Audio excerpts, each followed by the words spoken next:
বর্ষবরণ অনুষ্ঠানসমূহকে কেন্দ্র করে ঢাকা মহানগরীকে ২১টি সেক্টরে ভাগ করে ঢাকা মেট্রোপলিটন পুলিশের পক্ষ থেকে পর্যাপ্ত সংখ্যক ইউনিফর্ম ও সাদা পোশাকে পুলিশ সদস্য মোতায়েন করা হবে।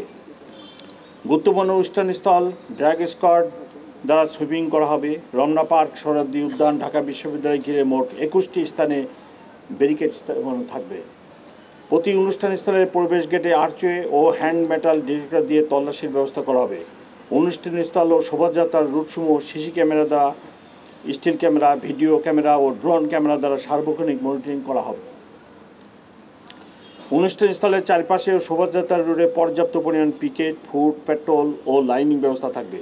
ডিবি, সিটিটিসি পর্যাপ্ত সোয়াট সংখ্যক পুলিশ সদস্যগণ সাদা পোশাকে মোতায়েন থাকবে। ইফটিজিং, ছিনতাই, অপহরণ প্রতিরোধে সাদা পোশাকে পুলিশ দল মোতায়েন থাকবে।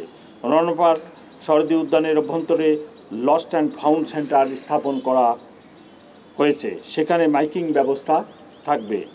গোয়েন্দা নজরদারি বৃদ্ধি ও সাইবার পেট্রোল সহ নববর্ষ কেন্দ্রিক অপপ্রচার রোধে সামাজিক যোগাযোগ মাধ্যমে যে কোনো অপতৎপরতা মনিটরিং করা হচ্ছে। সম্মানিত নগরবাসীগণ, আপনাদের নিরাপত্তার স্বার্থে তল্লাশি কাজে আইনশৃঙ্খলা রক্ষা বাহিনীর সদস্যদের সহায়তা কামনা করি। অনুষ্ঠানস্থলে কোনো প্রকার মুখোশ, ব্যাগ, ধারালো বস্তু ও দাহ্য পদার্থ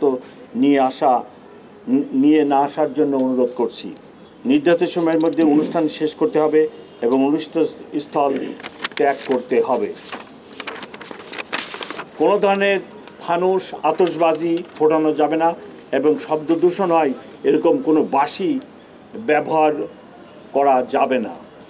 বর্ষবরণকে কেন্দ্র করে কোনো বাণিজ্যিক পণ্যের বাজারজাত করা যাবে না, বিশেষ করে শোভাযাত্রায় এবং অন্যান্য যে সমস্ত প্রোগ্রাম আছে সেই সকল প্রোগ্রামে। রমনা বটমূলে ছায়ানটের অনুষ্ঠান সকালে শুরু হবে এবং তাদের দ্বারা নির্ধারিত সময়ে শেষ হবে। উক্ত অনুষ্ঠানে 3টি গেট দিয়ে কেবল প্রবেশ করা যাবে। অনুষ্ঠান থেকে কেবল বের হওয়ার জন্য 2টি গেট ব্যবহার করা যাবে। আমি যেনারা ছায়ানটের প্রোগ্রামে আসবেন ওনাদেরকে আমি রিকোয়েস্ট করব, বিশেষ করে যিনারা বেগম সাহেবদের মহিলা নিয়ে আসবেন, সাথে শিশু নিয়ে আসবেন, তারা যেন অত্যন্ত সতর্কতার সাথে ভিড় এড়িয়ে প্রবেশ করেন এবং নির্ধারিত মহিলা ও শিশুদের জন্য যে গেট আছে সেই গেট দিয়ে অনুষ্ঠান শেষে বাইরে চলে যান। সোহরাওয়ার্দী উদ্যানের পরিবেশনে 3টি গেট দিয়ে প্রবেশ করা যাবে এবং বের হওয়ার জন্য 3টি গেট ব্যবহার করা যাবে। রমনা পার্ক ও সোহরাওয়ার্দী উদ্যানে বিকাল 5 ঘটিকা পর্যন্ত প্রবেশ গেট দিয়ে প্রবেশ করা যাবে। বিকেল 5 ঘটিকার পর সকল গেট বাহির গেট হিসেবে ব্যবহৃত হবে।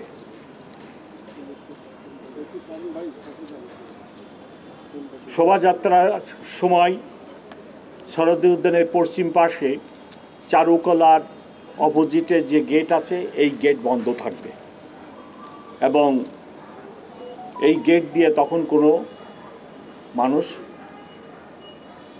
রাস্তায় যেতে পারবে না। বর্ষবরণ শোভাযাত্রা 14 এপ্রিল সকালে শুরু হবে। শোভাযাত্রাটি চারুকলা হতে শুরু হয়ে শাহবাগ মোড়, টিএসসি, শহীদ মিনার, দোয়েল চত্বর, বাংলা একাডেমি, টিএসসি হয়ে পুনরায় চারুকলায় গিয়ে শেষ হবে। শোভাযাত্রার পুরো রুটটি নিরাপত্তার চাদরে ঢাকা থাকবে। পাশ থেকে বিকল্প পথে শোভাযাত্রায় প্রবেশ করা যাবে না। শোভাযাত্রায় যিনারা যোগদান করতে চান তাদের জন্য আমরা একটি ম্যাপ এবং রুট নির্ধারণ করে দিয়েছি। এখানে শোভাযাত্রার শুরু থাকবে, হেড থাকবে চারুকলার সামনে এবং টেল ভিসি মহোদয়ের বাংলোর সামনে থাকবে। এখানে বিভিন্ন ধরনের আইটেম থাকবে, আপনারা জানেন প্রতি বছর যেটা হয়।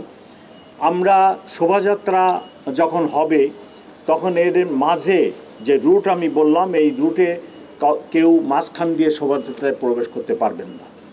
শোভাযাত্রায় যারা যোগদান করবেন তাদেরকে শাহবাগ মোড় থেকে অথবা এই ছায়ানটের প্রোগ্রাম শেষে যেনারা শোভাযাত্রায় যেতে চান তাহলে তাদেরকে এখান থেকে শাহবাগ মোড় হয়ে কাঁটাবন মসজিদ কাটা মসজিদ থেকে লেফট টার্ন করে নীলক্ষেত মোড় থেকে লেফট টার্ন করে বিচি মেয়েদের বাংলোর সামনে যে শোভাযাত্রার টেল থাকবে ওইখানে যোগদান করবেন।